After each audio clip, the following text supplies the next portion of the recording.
먼저 소개를 드리겠습니다. 저는 노동법 강의를 맡고 있는 김용호 노무사라고 합니다. 예, 반갑습니다. 예. 자, 오늘 이제 노동법에 대한 것들을 그냥 간략하게, 어쨌든 여러분들이 오셔가지고 뭐 상세한 것들을 다 할 수는 없고, 법학의 기본적인 공부한 것들, 이런 것들은 공부를 하셨기 때문에 제가 노동법에 대해서만 약간 필요한 것들을 정리하는 식으로 하겠습니다. 이제 노동법이, 올해부터 이제 1차 같은 경우에는 40문제로 다 늘어났어요. 늘어나다 보니까 올해 문제가 되게 어려웠습니다. 그러니까 어려운 이유가, 과거에 익숙하지 않았던 문제들이 좀 나왔고요. 그 다음에 예상을 좀 어긋난 그런 문제 형태로 출제가 됐습니다. 그러다 보니까 어떻게 이제 노동법이 좀 출제 경향들이 바뀌었는지 그거 중심으로 제가 말씀드리겠습니다. 자, 원래 노동법은요, 이런 겁니다. 이제 계약을 했을 경우에 이 계약이 민법의 시각에 따르게 되면 계약이 자유거든요. 뭐, 열정폐도 가능해요. 만약에 열정폐가 가능하다고 한다면 근로자가 힘들겠죠. 그것 때문에 국가가 이 계약 속에 개입을 합니다. 개입을 해서 계약은 자유인데 아무리 자유라고 하더라도 국가가 법을 정해 주는 거죠. 일종의 근로기준법 이런 법들. 요거는 근로조건의 어떤 최소한도를 정한 법입니다. 그러니까, 자유긴 하지만 얘보다는 좋은 조건으로 계약을 해야 돼요. 만약에 이 법보다는 좋은 조건이다. 그럼 이 계약은 문제가 없는 겁니다. 근데 만약에 이 법보다 떨어지는 계약이다. 그러면 이 계약은 아무리 합의했다고 하더라도 계약이 무효가 돼요. 첫 번째로 민사적으로 무효가 됩니다. 두 번째로는 상당히 많은 내용들이 근로기준법은요, 형사적인 처벌 조항을 가지고 있어요. 일반적인 계약은 돈 문제인 거죠. 근데 이 근로기준법은 단순한 돈 문제가 아니고 이거는 근로자의 생계를 위한 건데 이걸 어겼어? 그러면 이건 범죄로 처리할 거야. 이렇게 해서 상당히 많은 내용들이 형사 처리를 할 수 있도록 그렇게 만들어놨습니다. 그러다 보니까 최근 문제에서는 이걸 위반했을 경우에 뭐 얼마의 징역, 뭐 얼마의 과태료 이런 것들을 알고 있냐 이런 형태로 문제가 가끔 나옵니다. 자, 그래서 여러분들이 이게 노동법 1회 파트인데요. 1회 파트는 우리가 과연 계약을 체결할 때 지켜야 되는 최소한의 기준을 알고 있냐 이 문제로 나오는 파트입니다. 자, 그래서 문제의 형태가요. 현재 최소한의 근로조건을 정하고 있는 그런 노동법 1회 파트가 11개 법이 있어요. 근로기준법이 제일 중요하고요. 그 다음에 나머지 법들이 10개 법이 있습니다. 그리고 여기에 2차로까지 이어지는데 2차까지 가는 법은 이 근로기준법, 그 다음에 기간제법, 요건 기간제 근로자에 대한 근로조건을 정하고 있는 겁니다. 그 다음에 파견법, 요건 파견 근로자에 대한 최저기준, 그 다음에 산업안전보건법, 요건 안전과 보건에 관한 최저기준, 요거는 1차 범위이기도 하고 2차 범위이기도 해요. 그러다 보니까 근로기준법, 기간제법, 파견법은 2차까지 상당히 중요합니다. 상세 공부를 하셔야 돼요. 자, 그런데 나머지 것들은 1차에 해당합니다. 그러니까 나머지 것들은 2차까지 고려하셔가지고 상세히 볼 필요는 없는 거죠. 주로 법령 중심으로 공부를 하시면 되고 1, 2차 동시에 나오는 이런 법들은 판례까지도 1차부터 상세히 공부를 하셔야 돼요. 왜냐하면 이제는 1차 공부를 소홀히 할 수 없게 됐습니다. 이제 1차가 단순하게 뭐 한두 달 공부해서 되는 그런 문제가 아니에요, 이제는요. 시간을 들여야 되는데, 이왕 시간 들일 바에는 2차까지 이어질 수 있도록, 판례부터 좀 볼 수 있도록, 그렇게, 이제 1차라고 하지만 사실은 한 1.5차 정도의 공부 방식, 그게 좋습니다. 그렇게 해야지만 1차 공부하면서 2차까지 이어지는 연계성을 좀 띄게 됩니다. 자, 이게 왜 이제 문제가 됐냐면, 이제 늘어났어요. 과거에 25문제였는데 40문제로 문제가 늘어났습니다. 자, 어떻게 늘어났냐면 상당히 달라졌죠. 과거에는 근로기준법이 60%, 나머지 법들이 한 법당 한 문제에서 40%가 나왔습니다. 근데 올해 완전히 흐름이 달라졌습니다. 이게 오히려 근로기준법이 50% 아래로 떨어졌어요. 나머지 법들이 51%가 됐습니다. 그러니까 올해 같은 경우에 근로기준법을 제외한 나머지 개별법이라 그러는데 나머지 부속법령들을 좀 상세히 안 본 분들은 상당히 어렵습니다. 이게 그러니까 분량이 늘어났어요. 자, 그러다 보니까 과거에는 주로 이제 근로기준법을 제외한 나머지 것들은 뭐 주로 2차형으로 나오지도 않다 보니까 1차형으로만 공부를 했거든요. 특강 같은 거 들으면서 커버를 했습니다.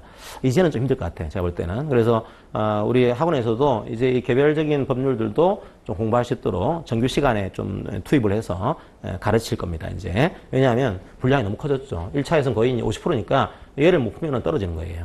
그렇게 공부를 좀 하게 될 겁니다. 많이 문제 수가 늘어났습니다. 자, 그 다음에 노동조합법, 이거 노동법이라고 하는데요. 노동법위는 아까의 노동법위는 최소한의 근로조건을 정해줘가지고 근로자를 보호하겠다 이런 구조라고 한다면 노동법 2파트는 그게 아니고 근로자가 노조를 만듭니다. 노조를 만들어서 스스로 근로조건을 높이는 방식이에요. 노조를 만들어서 사용자를 협상을 해서 단체계약이라고 하는 계약을 시켜납니다. 요거는 이제 근로계약의 구조가 아니고 노조가 등장하는 단체계약이에요. 자, 그런데 제가 근로자지만 노조원이기도 합니다. 그럼 이분은 계약이 두 개가 있는 거예요. 회사랑 체계랑 근로계약도 따로 있고요. 노조가 체계란 단체계약이 따로 있는 겁니다. 이게 왜 중요한가 하면 단체계약이 3만 원이다. 근데 근로계약은 2만 원이다. 라고 되어 있으면 단협을 체결하는 그 순간에 근로계약은 무효가 됩니다. 그러니까 단체계약이 힘이 세요. 단협과 다른 계약은 다 사라집니다. 이게. 그래서 노조가 얼마나 중요한 역할을 수행하고 있는 것인지 그걸 노동법위에서 학습을 하게 돼요. 자, 그것들을 노조 만드는 권리, 단결권, 단체 교섭을 해서 단협을 체결할 권리, 단체 교섭권. 이게 안 들어주게 되면 파업할 수 있어요. 파업할 수 있는 권리, 그게 단체 행동권. 그러니까 주로 노동법위는 단결권과 단체 교섭권과 단체 행동권을 중심으로 여러분들이 학습을 하시게 됩니다. 노조에 대한 법인 거죠. 자, 그 법이 이제 5가지가 있어요. 노동법위에서는 일반 노조에 대한 법이 하나 있고요. 교원들은 교원노조가 따로 있습니다, 이게. 그 다음 공무원들은 공무원노조가 따로 있어요. 그 다음에 노조가 있건 없건 관계없이 근로자 수가 30명이 되게 되면은 노사협의라는 기구를 만들어야 돼요. 그 노사협의 기구를 만드는 법이 근참법이라고 해서 이 법이 있습니다. 요건 노조가 있건 없건 근로자에 대한 어떤 대표기구를 만들어두는 그런 법으로 이해하시면 됩니다. 그리고 여기에 대한 분쟁이 벌어지게 되면 노동위원회라고 하는 행정기구가 이 분쟁을 해결하는 식으로 만들어놨습니다. 노동위원회에 대한 법도 따로 보셔야 되는 거죠.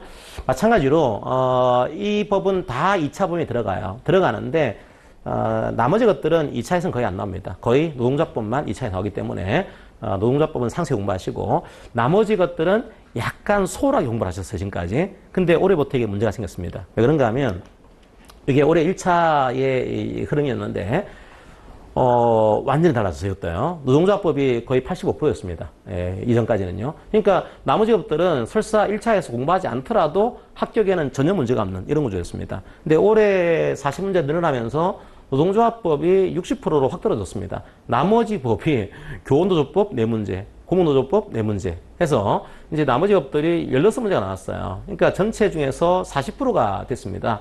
그래서 올해 노동법위가 굉장히 당황스러운 문제였습니다. 수험생 입장에서는. 왜냐하면 상세 공부를 안 하셨거든요. 게다가 올해 어렵게 나왔어요, 이게 또. 그러니까 문제가 많이 나온다다가 어렵게 나왔습니다. 여기서 완전히 사람들이 당황을 했죠. 멘붕을 어떻게 겪은 거예요.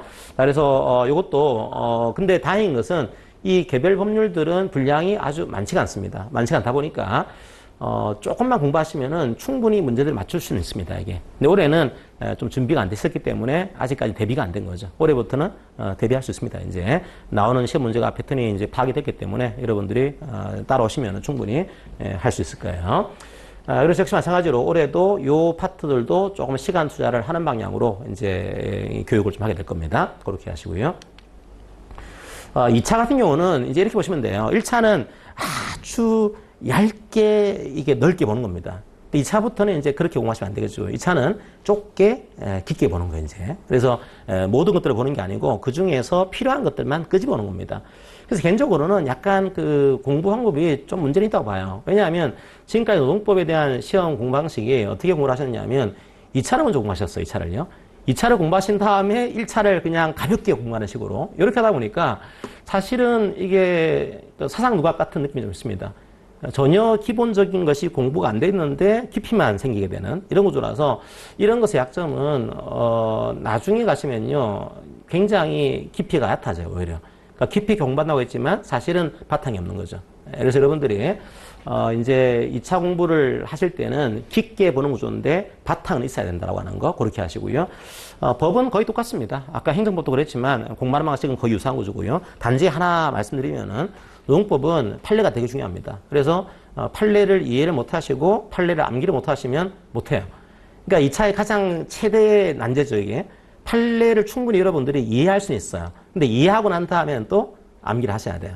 어쩔 수가 없어요. 그거는 원래 법학은 암기하면 아닙니다. 아니지만 수험 법학에서는 암기를 안 하면은 쓸 수가 없거든요, 이거를요. 그래서 항상 먼저 이해를 하고 난 다음에 기본 키워드는 암기하셔서 쓰는 훈련, 요것들을 해야 됩니다. 제가 원래 암기를 원래 중요하지 않다는 걸 강조하기 위해서 먼저 이해를 시키고 이제 나중에 암기를 시키는데 그렇게 했더니 암기가 너무 늦어져요. 그래서 올해부터는 약간 암기를 미리 시킬 겁니다. 이해를 시키면서 동시에 암기를 준비하는 식으로 할 테니까 판례 중심으로 공부를 하실 필요가 있습니다. 자, 그리고 노동법은 또 하나의 난제 중에 하나가 최신 판례가 꽤 나옵니다. 그러니까 행정법 같은 경우에는 전통적인 아주 클래식한 판례가 나오는 반면에 노동법은 아주 전통적으로 중요한 판례도 나오지만 갑자기 이제 2년, 3년 안에 나왔던 중요한 판례들 그런 것들이 문제가 되거든요. 그러다 보니까 거기에 대한 준비를 좀 하셔야 되는 구조예요.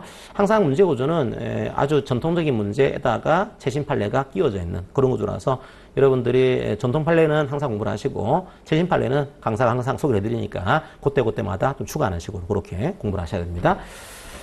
자, 그렇게 하시고요. 이제 무조건 이제 법학은요, 아까도 말씀하셨지만 이해입니다. 이해가 안 되고 암기를 하신다. 그러면 다 사라져요, 이거는요. 휘발성이 굉장히 강해집니다. 근데 이해를 하시면은 휘발성이 약해지죠. 충분히 여러분들이 오랫동안 끌고 갈 수가 있어요. 항상 마음이 급하시더라도 먼저 이해하시고 그 다음에 암기하신다. 이런 패턴들을 가져가셔야 되고요. 그 다음에 1차 준비할 때부터 판례도 보셔야 됩니다. 왜냐하면 이제는 1차를 꽤 시간을 투자하셔야 되는데 2차 준비가 안 된 상태로 이제 1차만 합격하게 되면 나중에 힘들어집니다. 그래서 1차부터 판례 중심으로 좀 보신다라고 하는 거. 물론 1차는 시험의 패턴은 거의 60%가 법령 문제입니다. 40%가 판례. 하지만 40% 판례가 2차로 이어지다 보니까 법령을 보시되 이때부터 판례를 공부하는 훈련들을 좀 하셔야 돼요. 자, 그리고 이제는 1, 2차 동차를 준비하는 분도 많이 계신데 올해 약간 힘들었습니다, 이게. 그래서 제가 약간 조언을 드리면은 동차를 하시는 분들도 막판에서는 1차를 이제 올인하셔야 돼요. 이제 안 될 수가 있으니까. 올해 합격률이 22%였거든요. 그러니까 1차가 거의 5명 치면 1명 붙는 시험이 된 겁니다, 이제. 과거에는 5명 붙는 시면은 한 2명, 3명 붙는 시험이었거든요. 이제는 아니에요. 이제는 아니니까 막화제는 1차를 좀 올인하셔야 된다고 하는 거, 그렇게 하시면 되겠습니다. 자, 2차는요, 오히려, 넓지 않아요. 좁아요. 그러니까 쟁점만 잘 파악하시면은, 공부가 용이할 수도 있습니다. 그러니까 굉장히 넓어 보이지만 쟁점은 정해져 있거든요. 그러니까 뭐 특이하게 이상한 데서 나오진 않아요, 이것도요. 그래서 여러분들이 쟁점을 잘 파악하시고, 거기에 대한 판례 중심으로 공부하시면은 뭐 충분히 2차 준비도 가능합니다. 그리고 항상 2차 핵심은 조문이 기본이지만 판례를 이해하고 암기하는 것. 이게 핵심으로 이해를 하시고요. 목차 만드는 것들은 나중에 여러분들이 뭐 아주 단순합니다, 목차는요. 그냥 아까 말씀하셨지만 서론, 본론, 결론 구조인데, 정확한 논리 구조는 이런 구조예요. 자, 문제가 더해지게 되면, 이 문제가 뭐가 쟁점일까? 이 쟁점을 적는 겁니다, 이제. 쟁점을 풀기 위한 이제 법리를 적는 거예요. 쟁점을 해결하셔야 돼요. 이 법리는 첫 번째가 법규정, 두 번째가 판례입니다. 두 가지 보시는 거예요, 그냥. 이 문제를 풀기 위해서 어떤 법이 있을까? 이 문제를 해결하기 위한 판례가 어떤 게 있을까? 이것들을 이해하시고, 암기하시고, 풀어 쓰시고, 그 다음에 이 법리를 가지고서, 사례를 풀이하는 겁니다. 사안을 적용한다는 표현을 쓰는데, 사안을 적용을 해요. 자, 이 문제를 이 판례에 비춰보니까, 그렇다, 아니다, 이렇게 풀어 쓰는 거죠. 그 다음에 마지막으로 물어본 것이, 이 해고는 정당한가? 정당하다, 정당하지 않다. 결론 내리는 거죠. 그러니까 노동법의 구조는 똑같아요. 다 이런 구조입니다. 쟁점을 적고, 그 다음에 법과 판례를 적고, 이 법과 판례를 사안에 대입해서 사안을 적용하고, 마지막으로 결론을 하고, 이런 구조입니다. 요게 100점을 따지면은, 이게 100점 만점이라고 한다면, 얘가 한, 이제 40, 얘가 한, 40에 30, 이렇게 나옵니다. 그 다음에 10, 10 이렇게 들어갈 때가 있어요. 15, 15 이런 식으로. 그러니까 50 정도 되겠죠, 그죠? 이런 식의 문제입니다. 그러니까 이 파트가 제일 중요하지만, 이 쟁점과 결론도 배점이 되는 구조라서, 이것들도 훈련을 하실 필요가 있는 구조입니다. 자, 그렇게 하시고요. 그래서 쟁점 풀이는 이런 구조 말씀드렸어요. 문제 소재, 그 다음에 법리입니다. 이게 법리, 그 다음에 사안 적용, 결론 이렇게 만들어진다라고 하는 거. 항상 이 틀거리 속에 내가 끼워 넣는다라는 생각하시면은 약간 목차 만들기가 편해집니다. 자기만의 독특한 목차 만들 필요 없어요. 그냥 여기에 그냥 끼워 넣는다. 그런 마음가짐으로 공부를 하시면 되겠습니다. 자, 그래서 이제 그 시험 기본적인 그 학습에 대한 시기는 나중에 참조를 좀 하시면서 공부를 하시면 되겠습니다. 자, 여기까지 해야 될 것 같아요. 어쨌든 수고하셨고요. 여러분들이 어쨌든 마음을 먹고 시작하셨으니까, 이제 한번 시작해 보시고, 노동법은요, 말씀드리면은 다른 것보다는 재밌어요. 우리 생활이거든요. 그냥 임금, 그 다음에 근로시간, 각종의 휴일, 휴가 이런 것들 그냥 들으시면 이해가 되는 그런 내용들입니다. 그래서 재밌게 공부할 수 있다. 그런 마음가짐으로 공부를 하시면 되겠습니다. 예, 그러면 강의 마치겠습니다. 고맙습니다. 예, 고맙습니다.